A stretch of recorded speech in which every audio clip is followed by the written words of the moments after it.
type of, what's the structure of the co-op itself? The co-op is, wow, it's built, it seems like it's the #1 all the time according to North.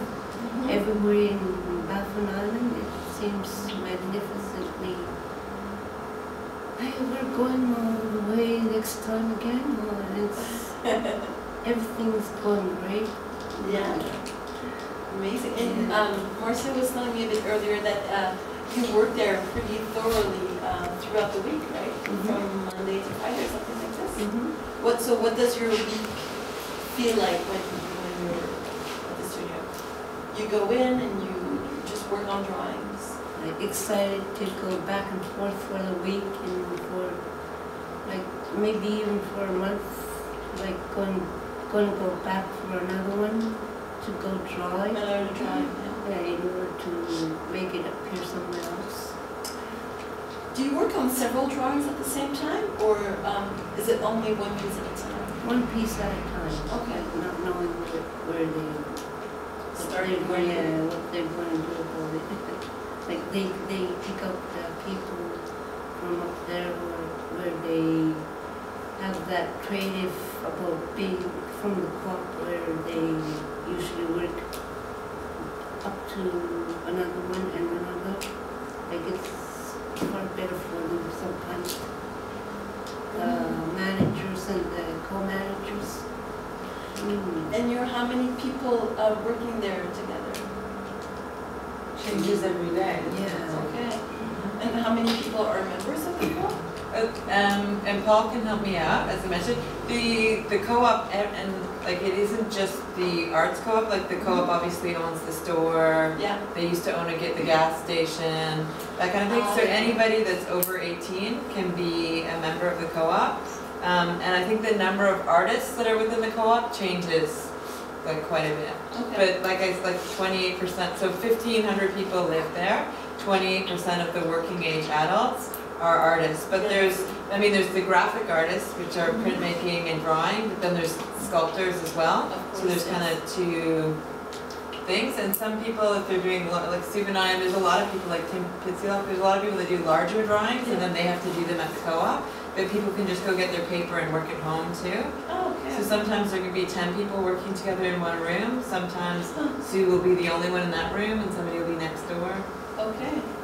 But they're still paid or whatever according to the drawings that they do, with the amount or the size or whatever. So they can just bring them back and be like, okay. Well, they don't just say, here's the paper that you have to work on. Like they need kind of like they try and they do pick out the papers which is better for us. Oh, okay. Yeah. But you ask them for a format, I guess. Yeah. Which kind of paper do you like? They keep asking us that once in a while when they pick out the papers.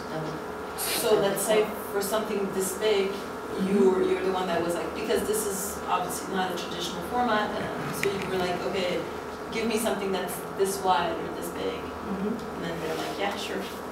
They cut it and then. Yep, they do. Amazing. And you work also a bit with, I'm not sure I say this right, Ningeokuluk. Teevee. Yeah. Can because she can't be here, do you have a few words to say about either herself or her work? She comes in not every single day, but once in a while she comes out to the studio, and some of the other ladies that are older besides her, they come up to work on things that they need to be working on. Like when they don't want to come, they call out the managers and they cut themselves off while they are wanted to be seen. Because according to yes, they do that up there sometimes. Okay. Most of the time, but when they can't make it, they go to their house and they give out what they have, what they want them to do. Okay. And because Marcia was telling me that you're quite one of the hyper-productive artists that work there, that you constantly make new work, and that's really amazing.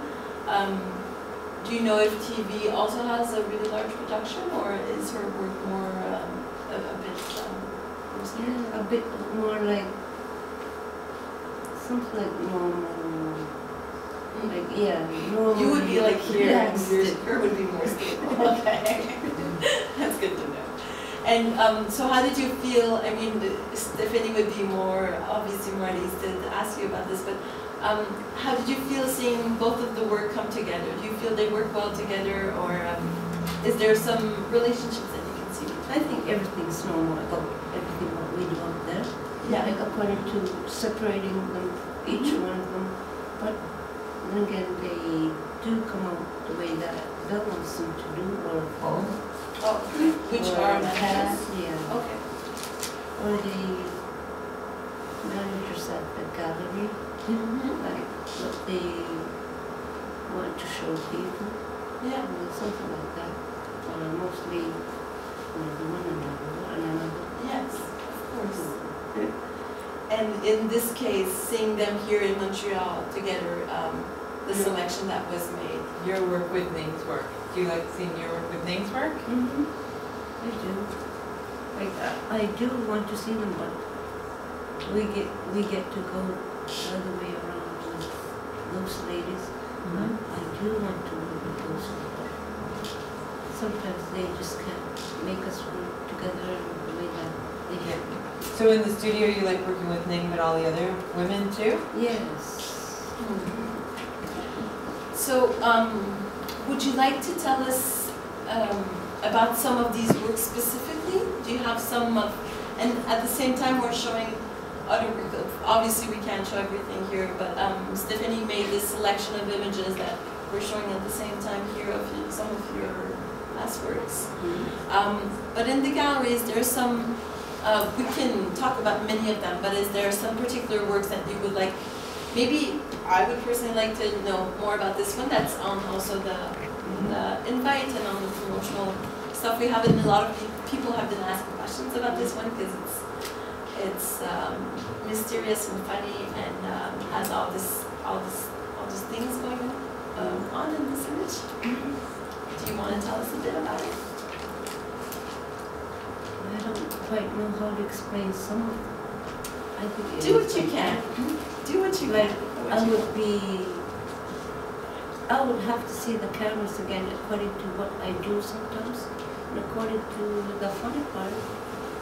I think it would be inside what I did on the under feet of what they are seeing, and like they would On the little village, yeah. you mean?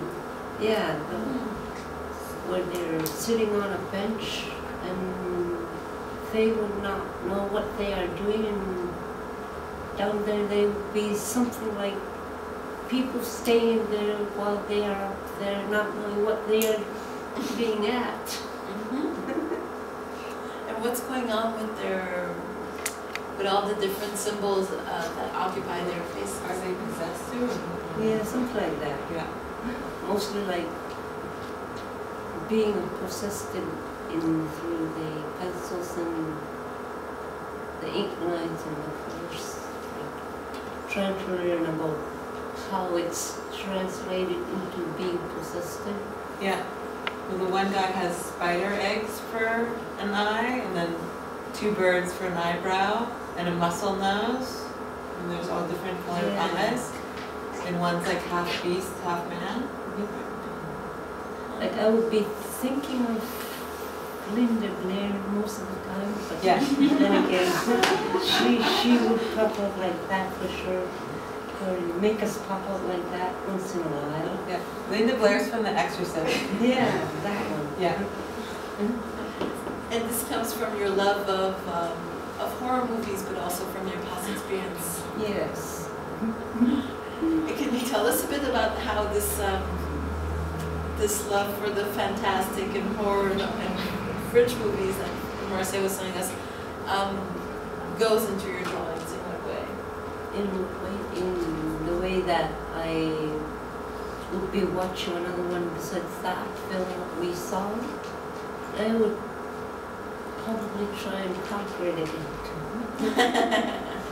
Okay. Yeah. When Shuvinai and I were started making the film, I wanted her to have her own camera. So Shuvinai now, like she takes photos and stuff like that, and it was great once there was a slight problem with the camera. So she gave it to me to see what was up with it, and there was hundreds of her photos on the camera. And not only is she an amazing photographer, but it was almost like she did almost like her own documentary. She would take pictures, and that's how I came to realize what movies and everything that she was watching. She would take a picture of the television, and there'd be a horror film, and then there was a statue of Jesus above the TV, and it was just really interesting to see her own documentation. Yeah. And that was when I was still editing the film, so that was cool. And Sue and I also watched a lot of the footage too before the film was finished. She saw all the cuts and that kind of thing too. Did it impact your way of finishing it? The only way that it impacted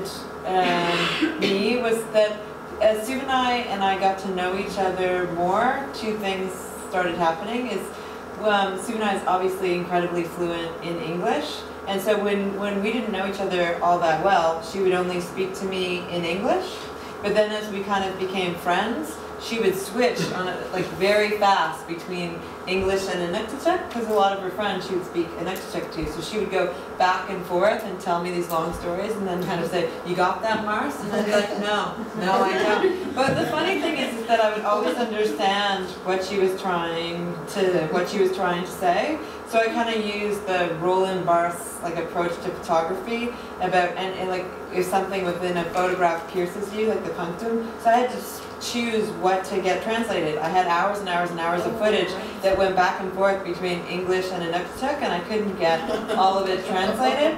So then it was kind of like this great, you'd send it off to the translator, and I'd be like, I think this part's really important. And it was always great to get that back. But because Shuvinai, as we became better friends, she would tell me a lot of like very personal stories. So I had a hard time figuring out what she was trying to tell me as a friend and what she wanted to tell everyone. So that was why it was really important that we watch the footage together. And Shuvinai is also like a very generous person, so she wanted to tell everyone everything, but I didn't know how much I was comfortable with. So what I decided to do is, obviously Shuvinai is incredibly brave and generous in what she communicates through her drawings. And in my mind, her chosen method of communication is drawing.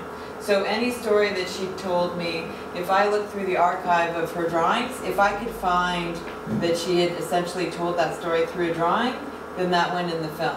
But if she hadn't told that story in her drawings, that didn't go in the film. Even if she had thought that she would have left it in the film, that was kind of what I thought. Because, the limits were. Yeah.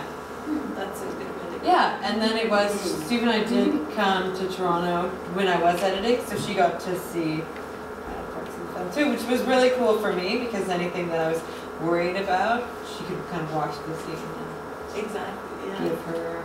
Just have her come back. Did sometimes like the translation come back and you're like, holy, or like... Well, what I was kind of shocked about actually was like how powerful body language actually is, because I usually knew on some level what she was trying to say, and it also should be noted that translation is totally subjective too, so that I found challenging as well. And you don't understand Inuktitut? No. Like, oddly enough. And the only other thing that I would say about the filmmaking process that I found to be